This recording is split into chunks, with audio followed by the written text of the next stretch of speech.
29th Asia insurance industry awards 2025 में भारत की कौन सी कंपनी को दो मेजर अवार्ड से सम्मानित किया गया है? तो ये कंपनी है गो डिजिट जनरल इंश्योरेंस लिमिटेड, जिसको डिजिट इंश्योरेंस के नाम से भी जाना जाता है।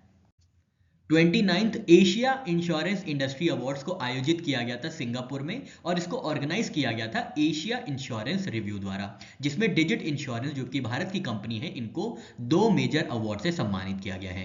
पहला अवार्ड जो दिया गया है वो दिया गया है digital insurance of the year का, और दूसरा सम्मान जो प्राप्त हुआ है वो विमेन लीडर अवार्ड दिया गया है। ठीक है, विमेन लीडर अवार्ड की बात करें तो जसलीन कोहली जो है वो एमडी और सीईओ है डिजिट इंश्योरेंस की, जिनको इस अवार्ड से सम्मानित किया गया है।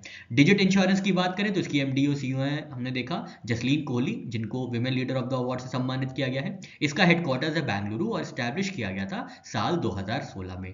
डिजिट का अचीवमेंट ये है कि ये ओनली प्राइवेट इंडियन इंश्योरर है जिनको एशिया इंश्योरेंस इंडस्ट्री अवार्ड्स 2025 में सम्मान प्राप्त हुआ है। नवंबर 2025 में national company law appellate tribunal के किन चेयरमैन को रीअपॉइंट किया गया है? तो जस्टिस अशोक भूषण जी हैं, जिनको रीअपॉइंट किया गया है चेयरमैन की पोजीशन पे of national company law appellate tribunal.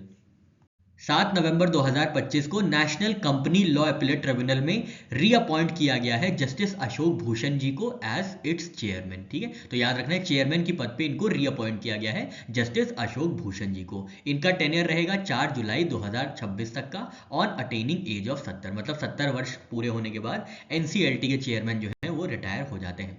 पहली बार इनको अपॉइंट किया गया था 8 नवंबर 2021 में, और 8 नवंबर 2021 में इन्होंने सक्सीड किया था, इन्होंने स्थान ग्रहण किया था जस्टिस बंसी लाल भट्ट जी का।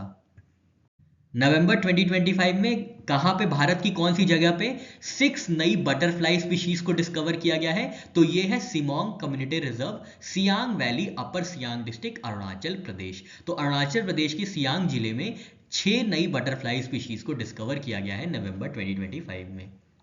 6 न्यू बटरफ्लाई स्पीशीज को डिस्कवर किया गया है अरुणाचल प्रदेश में, और 6 स्पीशीज के नाम देख लेते हैं जल्दी से। तो पहला नाम है लिटिल ओनिक्स, सेकंड है नैरो बैंडेड रॉयल, थर्ड है टिबेटन ड्यूक, फोर्थ है टिबेटन सार्जेंट, फिफ्थ है टिबेटन जंगल क्वीन, और लास्ट में है माउंटेन क्लोम्बाइन।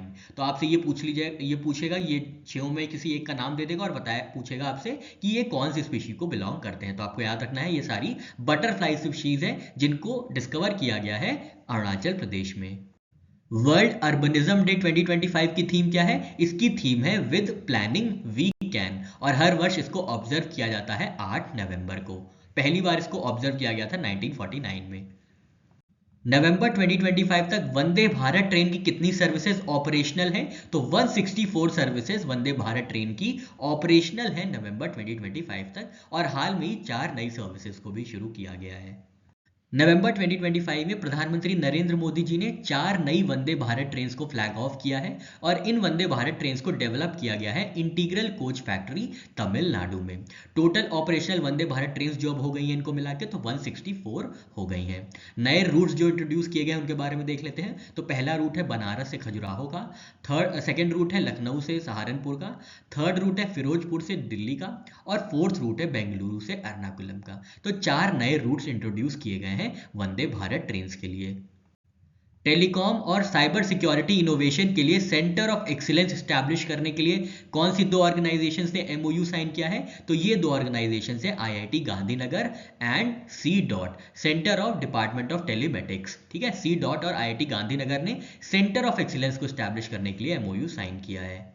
टेलीकॉम और साइबर सिक्योरिटी इनोवेशन के लिए सेंटर ऑफ एक्सीलेंस स्टैब्लिश करने के लिए सी डॉट और आईआईटी गांधीनगर ने एमओयू साइन किया है। सी डॉट जो है ये मिनिस्ट्री ऑफ कम्युनिकेशंस के अंदर आता है, और आईआईटी गांधीनगर तो जानते हैं गुजरात में है। ठीक है, centre for development of telematics. ठीक है, अब फोकस एरियाज क्या होगा? तो mobile communication, quantum communication, advance AI etcetera.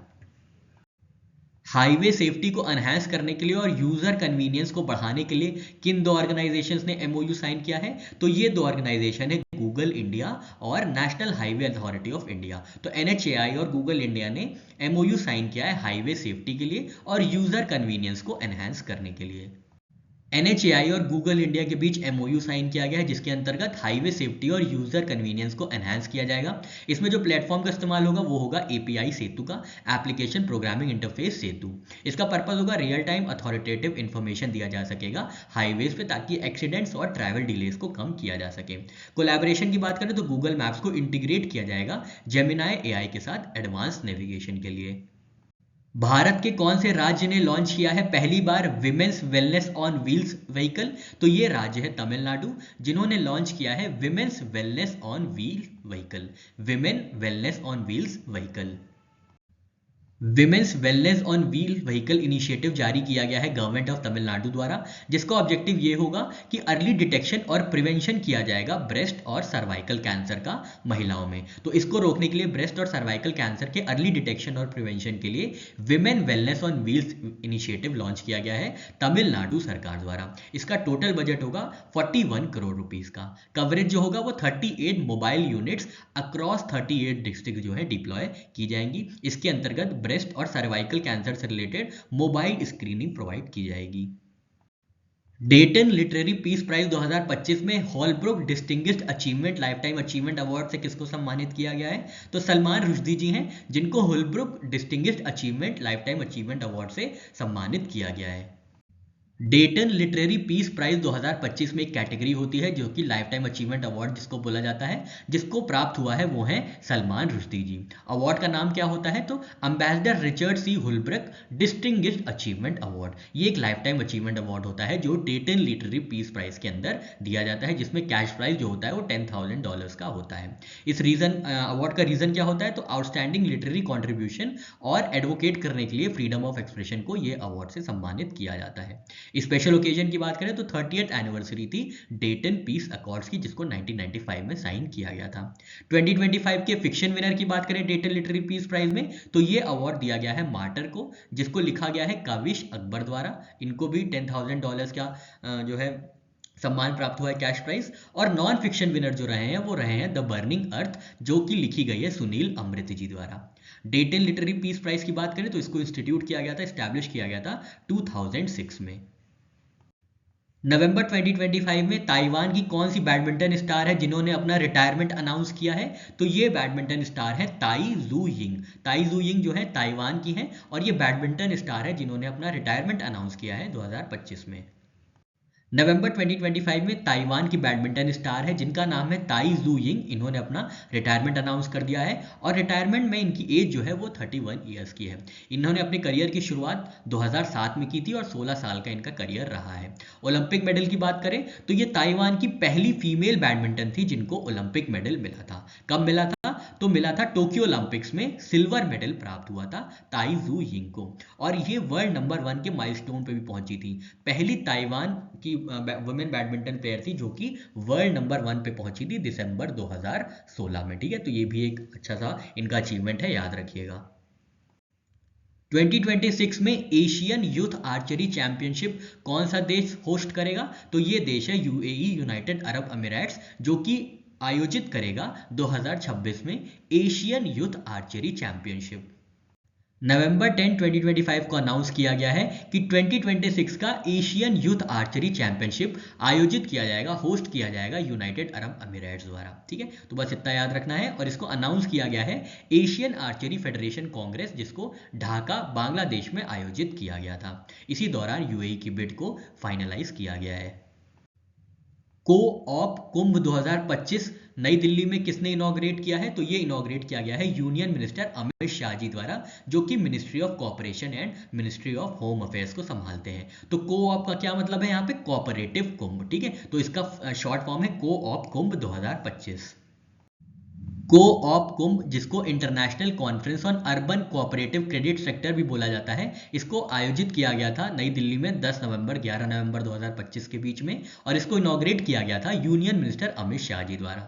इसको ऑर्गेनाइज किया गया था national federation of urban cooperative bank and cooperative credit societies द्वारा। इसकी थीम थी डिजिटलाइजिंग ड्रीम्स एम्पावरिंग कम्युनिटीज। यहाँ पे जो डिजिटल इनिशिएटिव लॉन्च किए गए हैं वो है सहकार DG पे, मतलब डिजिटल पेमेंट्स, और सहकार DG लोन जिसके अंतर्गत ऑनलाइन लेंडिंग सोल्यूशन प्रोवाइड किए जाएंगे। ठीक है, इसके अंतर्गत एक डिक्लेरेशन अडॉप्ट किया गया है जो कि है दिल्ली डिक्लेरेशन 2025, जहां पे मॉडर्नाइजेशन और डिजिटलाइजेशन किया जाएगा अर्बन कोऑपरेटिव बैंक्स का। तो आपसे ये पूछा जाएगा कि दिल्ली डिक्लेरेशन किससे संबंधित है, तो ये अर्बन कोऑपरेटिव बैंक्स के मॉडर्नाइजेशन और डिजिटलाइजेशन से संबंधित है। इंडिया के स्पेस स्टार्टअप को प्रमोट करने के लिए वेंचर कैपिटल फंड स्टैब्लिश किया गया है। इसका नाम क्या है वेंचर कैपिटल फंड का और टोटल वैल्यू कितनी है, तो इस फंड का नाम है in space SIDBI space venture fund और टोटल वैल्यू है इसकी 1000 करोड़ की। Indian national space promotion and authorisation centre in space और सिडबी ने एमओयू साइन किया है in space SIDBI space venture fund को स्टैब्लिश करने के लिए। और ये एमओयू कहां पे साइन हुआ है, अहमदाबाद गुजरात में ये एमओयू साइन किया गया है, जिसके अंतर्गत इन space SIDBI space venture fund को स्टैब्लिश किया गया है। इस फंड की वैल्यू होगी 1000 करोड़ की और डिप्लॉयमेंट पीरियड होगा साल 2025 से 2030 तक का, मतलब 5 साल में 1000 करोड़ रुपए को डिप्लॉय किया जाएगा। इन्वेस्टमेंट कितना होगा पर स्टार्टअप, तो पर स्टार्टअप 10 से 60 करोड़ रुपए तक इन्वेस्ट किया जाएगा। टारगेट स्टार्टअप्स कितना है, तो 40 स्टार्टअप्स को टारगेट किया गया है across various categories. Annual disbursement कितना होगा, मतलब हर साल कितना डिस्बर्स किया जाएगा, तो अगले साल 2026 में 150 करोड़ रुपए डिस्बर्स किया जाएगा। साल 2027 से 2029 के बीच में 250 करोड़ रुपए दिया जाएगा और साल 2030 में 100 करोड़ का आवंटन किया जाएगा। ठीक है, तो ये एक अच्छी चीज है, याद रखिएगा एनुअल डिस्पर्सल। बिम रेन कॉन्फ्रेंस का फोकस क्या रहा है, इसका फोकस रहा है मरीन इकोसिस्टम हेल्थ को मेंटेन करना, सस्टेनेबल फिशरीज को प्रमोट करना, ocean observation, tech driven marine innovation को प्रमोट करना और यूथ एंगेजमेंट को एनहांस करना। ये फोकस रहा है बिम रेन कॉन्फ्रेंस का।